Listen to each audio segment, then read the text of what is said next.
Bien, muy buenas tardes, bienvenidas, bienvenidos al Ateneo de Granada. Cuando conocí a Diego Calés, debe ser importante que él y yo coincidamos en algún momento porque inmediatamente nos pusimos en marcha. Eso no pasa siempre con todas las personas que conozco. Entonces yo era presidente del Ateneo de Granada.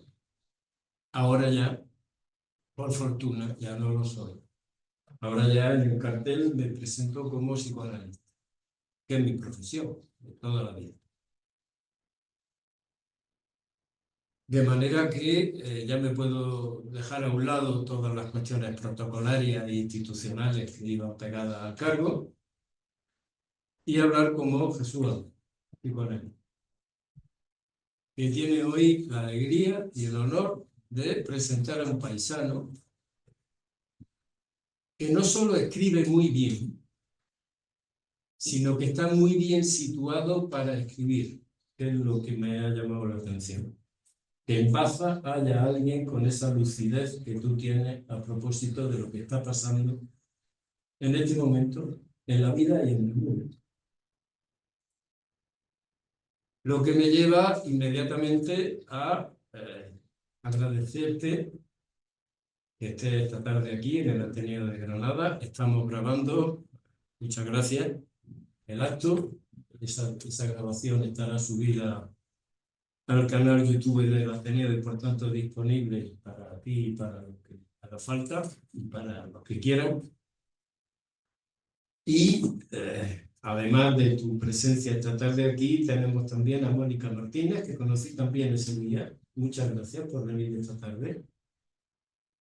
A ella la conocemos más por ver su rostro delante de cámara, contando las cosas que le encargan, las cosas que ella misma como periodista hace para Canal Sur. Este acto, además, aprovecho este acto para anunciar otra cosa. Vamos a crear un Ateneo de Baza. No el Ateneo de Granada que cubre toda la provincia. No, en ese terreno tenemos retraso con respecto a Andalucía Oriental. En Andalucía, en toda Andalucía hay 35 Ateneos, 32 de ellos están de Antequera para allá. Y aquí solo tenemos Baeza, Granada y Motril. Estoy en conversaciones con Almería, estoy en conversaciones con Oria, donde me han dicho que hay una actividad cultural impresionante. Y hoy anuncio que voy a empezar a moverme para crear un Ateneo de Baza. No es un Ateneo que necesite de los políticos. Es un Ateneo que necesita de que la sociedad civil se comprometa a hacer del Ateneo un refugio frente al malestar actual en la cultura. Ya veremos después si hay que visitar a los políticos para que nos dejen un sitio para hacer actividades. Nos basta, como es el caso de Motril, con hacer una actividad al mes para empezar. Y de hecho creo que ya tenemos la primera de ellas. Alguien que se va a lanzar y efectivamente nos va a contar su manera de escribir. Pero a continuación, que es lo que caracteriza a un Ateneo, no solo se trata de una cuestión de letras, tenemos también mucha arqueología en Baza, tenemos también mucha ciencia, porque hay científicos que vienen de Baza y que trabajan fuera de Baza y que pueden venir al Ateneo a contarnos las cosas que están investigando sobre la bioquímica del cerebro de la madre que lo parió, me da igual. De lo que se trata es de la diversidad, que es la característica principal de un Ateneo.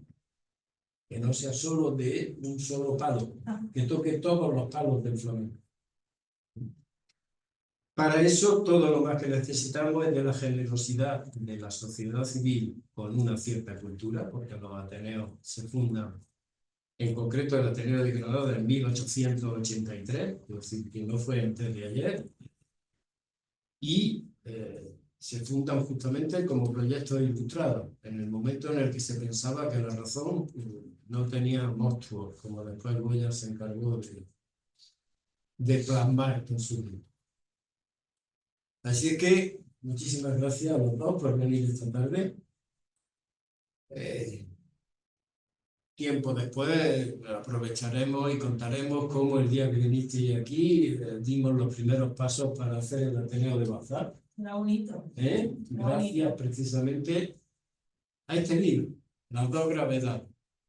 No solo que sea un diseño original, es que toca no solo la gravedad física, y no hay nada más que ver algunas películas donde no hay gravedad y los efectos que eso tiene. Estoy pensando en Interestelar, sino la otra gravedad. En un Ateneo, lo he definido como un lugar de refugio frente al malestar en la cultura, y si hay en este momento un malestar en la cultura es la ideología del individualismo, la ideología de cada uno a lo suyo.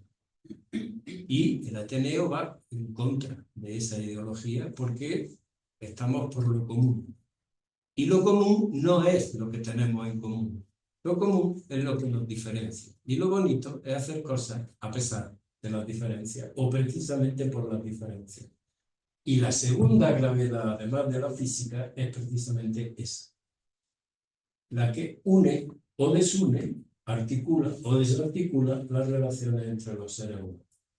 Con lo cual, ahora ya estoy ejerciendo mi profesión. Es decir, ahora ya una lectura desde el psicoanálisis de Freud de tu libro, que me parece una maravilla y le doy la enhorabuena porque está no solo muy bien escrito, sino muy bien orientado. Muchísimas gracias por estar aquí y Mónica, cuando tú quieras. Bueno, pues, oye, qué bonito, ¿no? Que si ese Ateneo de Baza se hace realidad, haber estado en esa primera piedra, ¿no? Muy bonito, realmente. Ojalá sea así, donde también la música esté incluida, que tenemos aquí gente de Baza que se dedica a la música, que son muy buenos músicos, y bueno, pues sí es verdad que hacen falta espacios culturales donde podamos desarrollar mucho tipo de, bueno, de arte al final. Bueno, yo, los que estáis aquí, la mayoría conocéis a Diego, los que no, bueno, pues voy a hacer una pequeña presentación del Diego que yo he conocido en el tiempo que lo conozco. Lo conozco desde hace 3 años y poco, y bueno, es una persona muy interesante y es una persona muy... a ver cómo te gusta. Vale, me voy a pensar la palabra primero. Bueno, está claro que es bastetano, que es del barrio de las Cuevas. Según él me ha contado, aquí que lo desmientan si no, vamos a hacerlo en plan diálogo y vamos a estar tranquilos y relajados, a hablar un poco de todo. Él fue a un colegio en el que, según él me ha contado a mí, estaba todo el mundo reunido, el mundo, el globo terráqueo, porque había gente con nacionalidades de muchas nacionalidades. Su barrio es un barrio muy ecléctico, y entonces él ha mamado mucho del mundo sin empezar a recorrer el mundo. Luego se convirtió pues, en un viajero nato, político, el estudiante, dejó los estudios, se pasó al arte, entró en la música, dejó la música, dejó el arte, se metió en la política, empezó como profesor. Es decir, es una persona que ha reunido muchas vidas en una sola vida. Pero yo creo que el titular más importante, o por lo menos el titular que yo saco de tu vida, y evidentemente me puedes corregir si quieres, solo faltaría, es que al final eres una persona que persigue los sueños, un amante de la belleza y de la vida en sí, y a la que le gusta viajar para encontrar rincones nuevos con los que enriquecerse. Esa es la sensación que yo tengo de ti, el titular de mi contigo. Yo te conocí hace 3 años y pico, precisamente por esta primera novela, El Club de los 27, que algunos sí que la habéis leído y la conocéis. Es su primera novela, es una absoluta pasada, es chulísima, y Y bueno, yo creo que a partir de ahí me enamoré un poco de tu escritura y he vivido de cerca la creación de esta otra novela, que es otra absoluta preciosidad, pues como bien decía Jesús, por cómo está escrita, por la belleza de los relatos que tiene, por la narrativa tan fácil por un lado, pero tan metafórica por otro, ¿no? Y luego con la que intenta romper muchos moldes, que en realidad es de lo que me gustaría a mí hablar en la tarde de hoy. O sea, para empezar, sé que esto no ha sido sencillo. Crear un libro con un agujero quizás sea la novela, la única novela que existe que esté perforada por completo, ¿no? Que sirve para muchas cosas, en realidad, para asomar un ojo, para poner una botella, está muy bien para leerla, porque yo es verdad que cuando empecé a leerla dije, oye, pues mira, chicos, esto viene muy bien, porque haces así y no tienes la incomodidad, no se te cae el libro en la cama, en la cabeza, ¿no? Porque lo tienes así agarrado, con lo cual a mí me parece que es un total acierto, pero sí que me gustaría que empezaras contándome qué es esta novela y por qué esta novela. A mí no, a todo el mundo. O sea, me gustaría que habláramos, dialogáramos más, que aquí hay gente que ya se ha leído la novela, otra gente que no se la ha leído, pero que conoce a Diego, que no conoce a Diego, total. Que si hablamos yo creo que va a ser más sencillo, más bonito y más especial. Es que por favor, cuéntanos qué es esto. Estamos un mix y lo primero que quiero hacer es agradecer a Jesús la disposición, porque en su día Mónica me habló de este sitio y vino conmigo el día que conocimos a Jesús, a Fede, a la gente que estaba aquí presentando. Y bueno, yo encontré en Jesús desde el primer momento una conexión, eso para empezar, y luego una facilidad al instante para hacer lo que quisiésemos, que fue fue ponerle fecha a la presentación de este libro. Después a Mónica por dejarse la tele a media para venir mejor dicho, a estar aquí. La tele a medias, el niño a medias, la madre a medias, la compra a medias. Pero bueno, te va a costar un vino, que lo sepas. Y a la audiencia, porque las cosas no pasan por casualidad. Y ahora te voy a responder a la pregunta que me hacía, pero es que la audiencia que hay no es tampoco una casualidad. Estamos gente que nos conocemos, sí, hay caras que no, alguna cara que no conozco, pero dentro de las caras que conozco hay conexiones también, como decía Jesús, hay una gravedad sensorial. Hay una gravedad sensorial dentro de la audiencia y yo que probablemente sea el que más caras conoce de aquí, la puedo establecer. Y eso entronca con la pregunta que me hacía, ¿por qué este libro? Este libro no tiene nada que ver con el primero, con el Club de los 27. Absolutamente nada. Probablemente mucha gente me ha preguntado que si iba a hacer una segunda parte del Club de los 27, que si se prestaba a sacar una segunda parte. Nada, ayer me lo volvieron a preguntar en Almería. Dame un titular de qué es el Club de los 27 para la gente que no lo conozca.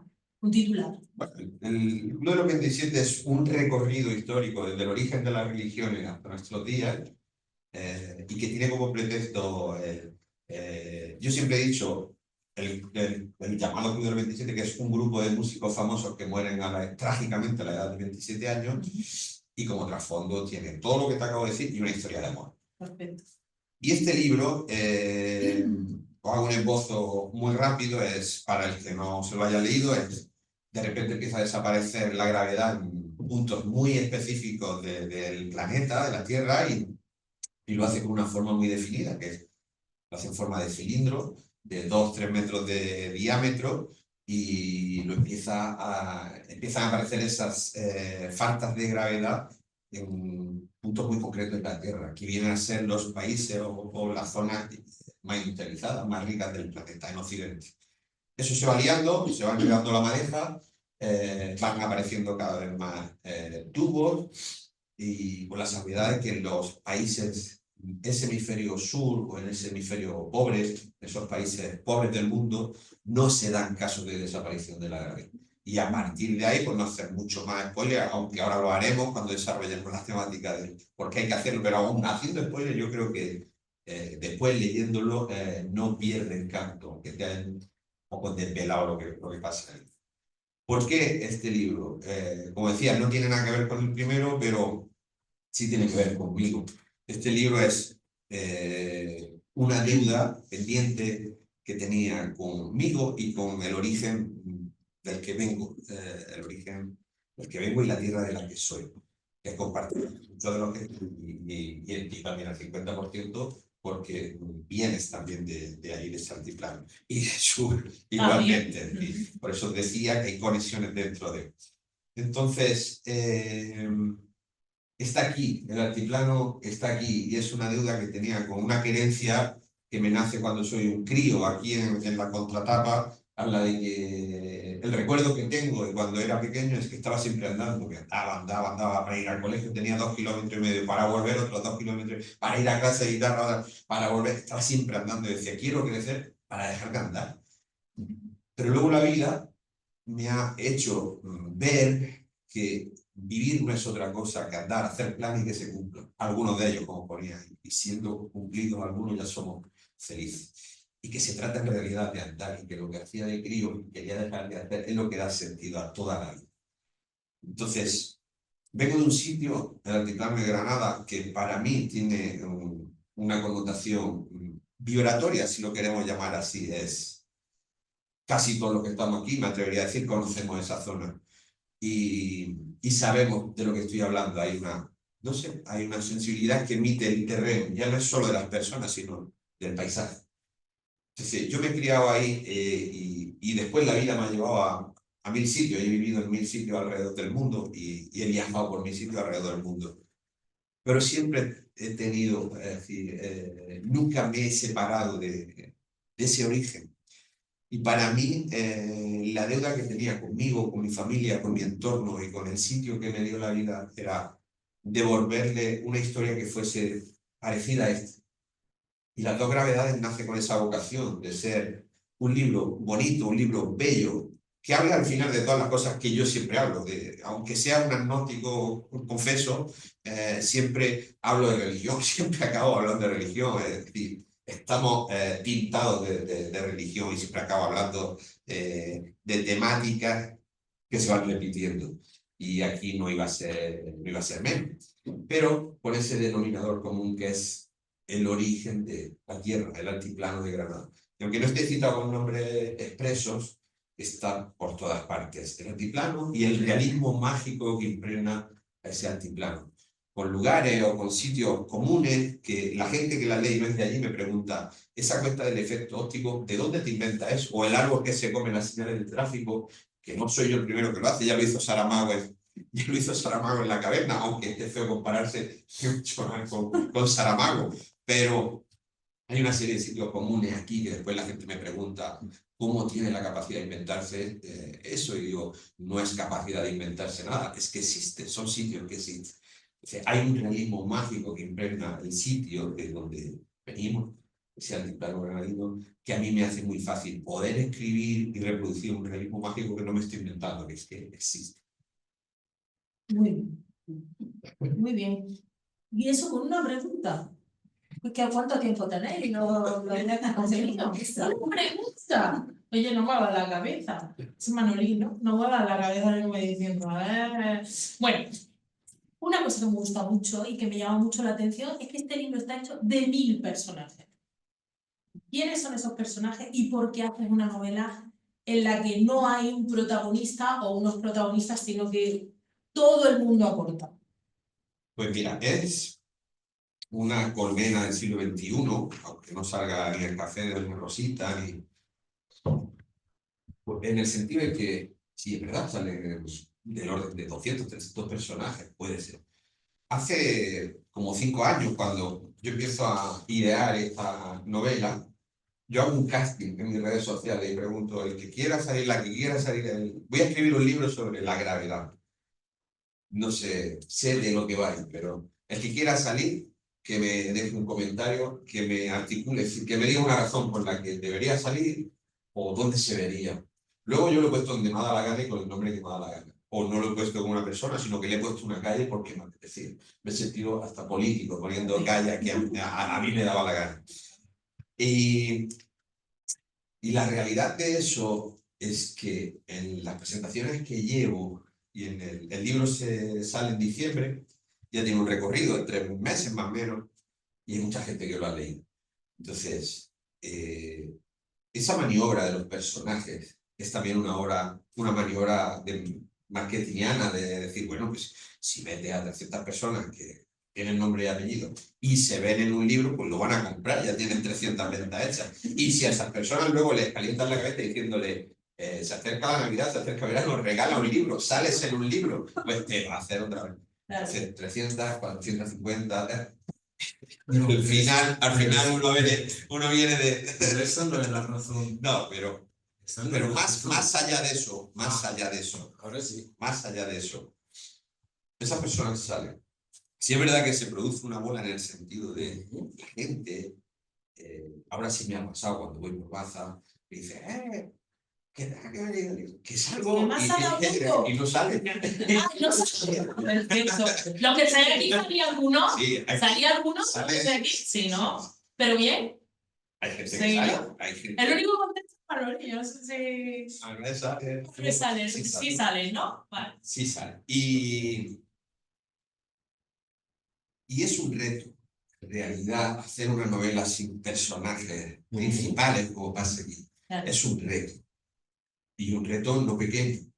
Porque aquí es fácil caracterizar a 2 personas y que lleven la voz cantante de un libro, de una trama. Aquí el reto es, cuando te enfrascas en eso, piensas, ¿cómo hago que una novela enganche sin tener una caracterización de personaje potente? Y es un ejercicio de creación que te lleva a articularlo en el modo que puede. Es decir, que hay un papel fundamental de los medios de comunicación. Periodistas. Se articula hay mucha intervención periodística, hay mucho, no sé si estilo periodístico, pero sí intervención periodística. Y luego científico. Y luego, es decir, al final vas construyendo escenarios donde hay personas que a veces se repiten, pero como digo, sin grandes papeles, que son los que articulan la historia. Y son los que pueden hilvanar la historia. Pero como digo, para mí el mayor reto es haber podido construir una novela con tanto personaje, sin ser ninguno relevantísimo y que no pierda la atracción a la hora de leer, que te la leas de peor. Al final mi pregunta No sé si Jesús... Ay, perdóname, Jesús, hijo, que yo soy periodista, yo me pongo aquí a cascar y no dejo hablar a nadie, perdóname. Es que sí hay un personaje. La historia. Bueno, para mí la historia en sí es la protagonista, ¿no? Hay personaje conductor. No. ¿Vale? A ver. Sí, el último personaje... No. A ver, cuéntanos. Cuando uno lee un poema, cuando uno escribe un poema, un relato, una novela, hay una, digamos que está orientado por 2 cosas. Una es que la novela tenga sentido, el poema tenga sentido. La crónica que tú haces para Canal Sur tenga un sentido, además de pasar una información. Pero hay otra vertiente que tienen los artistas, que es la vertiente de la mujer. Y el personaje de esta novela es la mujer. Es decir, todo lo que anda alrededor se mueve para no caer en la mujer. Me encanta esta visión me encanta. ¿Verdad? Pasa igual con las enfermedades mentales. Los que siempre se han llamado los locos, que yo prefiero llamar enfermedades mentales, o que en todo caso nunca los etiqueto, no me gustan. Son unos personajes fascinantes. Todos conocemos en nuestros pueblos la enfermedad mental de alguien conocido. Y lo maravilloso es cómo se los arreglan para no caer en lo. Para no tener que ser ingresados y atendidos en una unidad de apoyo. Esos son lo que siempre se ha llamado los efectos de la locura, pero los neuróticos, que nos creemos normales, lo que hacemos es dar vueltas en torno a la mujer.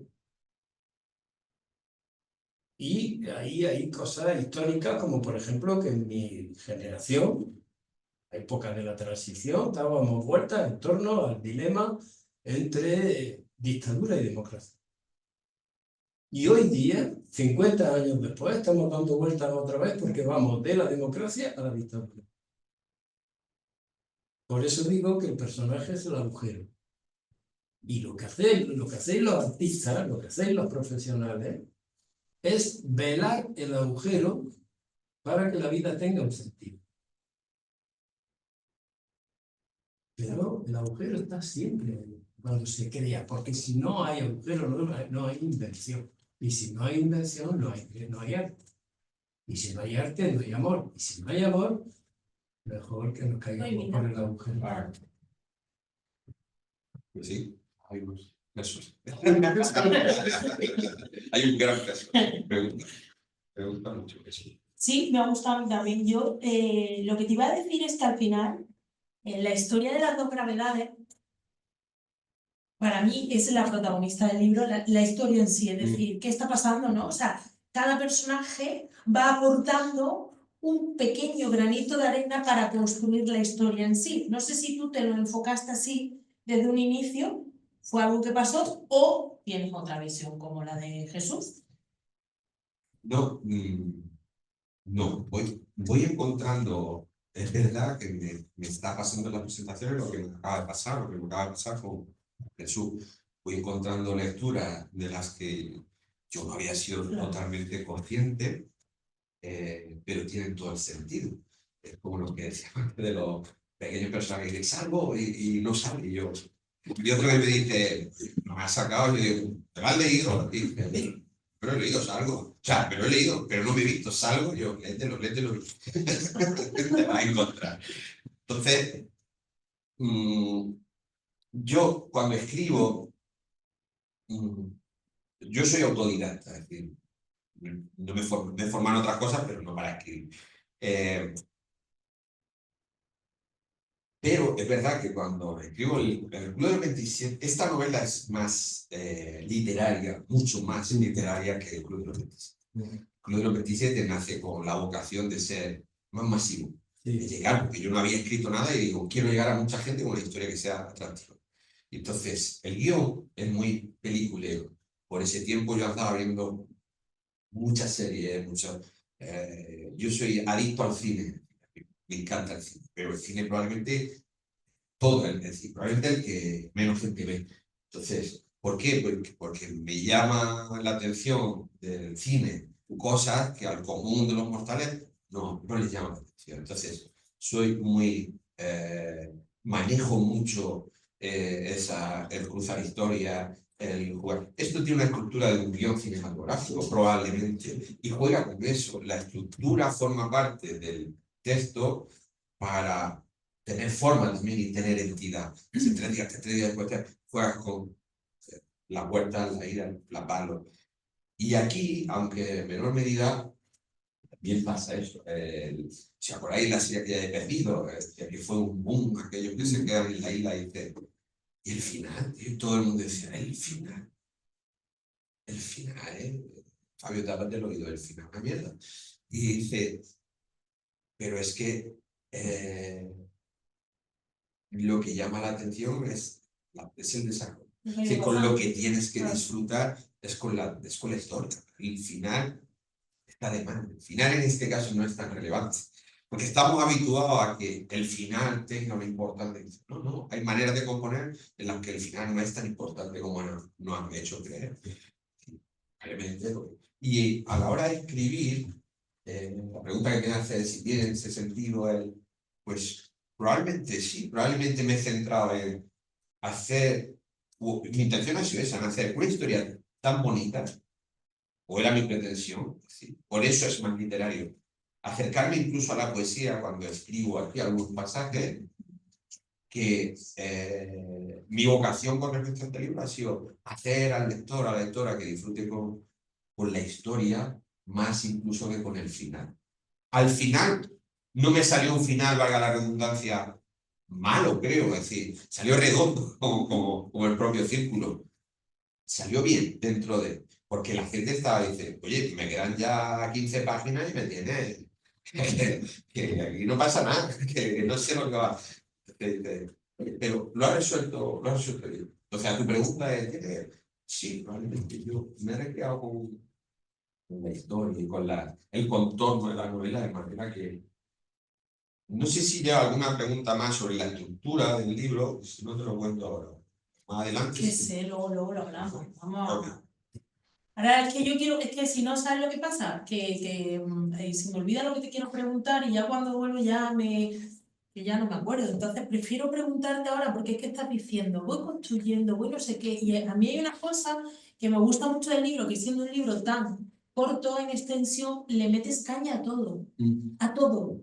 A la iglesia, al poder de la iglesia, a la homosexualidad, a el feminismo, o sea, le metes candela a todo, que me encanta, pero tú te planteas romper molde en todos esos aspectos. O sea, tú pones en jaque a la iglesia. O sea, oye, es que nosotros dijimos esto y ahora a ver cómo lo hacemos, ¿no? Sí, hay ecología, hay mucha Hombre, medio ecología, ambiente, hay, todo. hay una crítica a la superpotencia, al colonialismo, sobre Norte y todo, sur, así norte y de sur. todo. Y ayer en la presentación de Almería salió este tema, sí, también este tema, que la lectura que se había hecho llama la atención que hay un momento en el que este libro se divide en dos partes, una que pasa en Occidente, podríamos decir, grosso modo, y otra que pasa en las zonas pobres del mundo.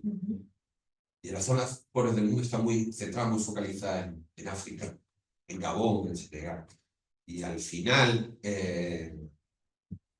pasa una historia, no hacer mucho spoiler, donde la gente se da cuenta de qué está pasando, quién es el responsable, qué potencia es responsable de eso. Y cuando van a ponerlo en boca de los científicos, de los medios de comunicación y demás, aquí el libro corre un tupido velo que se acaba diciendo, no sé qué, África cayó, ¿no? Y ayer salió esta temática también, decíamos, África cayó o a África la callaron, siempre ha pasado, como siempre sigue pasando, incluso en la ficción. Entonces, no me pongo en un orden del día cortar todas esas cabezas, pero al final, como decía Jesús al principio, son temáticas diarias y recurrentes. Entonces acabas cayendo en esas temáticas. No es que yo me ponga, voy a hablar de esto, pero como decía antes, me acaba siempre saliendo la iglesia. Y yo ahora cuando me autoanalizo digo, yo no quiero seguir sacando, yo no quiero seguir hablando de religión y de la iglesia, pero al final me sigue saliendo. No solo la iglesia, cuando tú le das a dos de las protagonistas, son dos científicas lesbianas, estás rompiendo un techo de cristal muy importante, es la mujer en la ciencia, y estás poniendo la homosexualidad de la manera más natural posible. Entonces, al final es lo que te digo, no es solo la iglesia porque sea un tema recurrente, sino para mí, por ejemplo, a mí que más que de la iglesia, por ejemplo, a mí que se rompa ese techo de cristal en una novela me parece importantísimo. Importantísimo. Pues tengo que entrar en la estructura.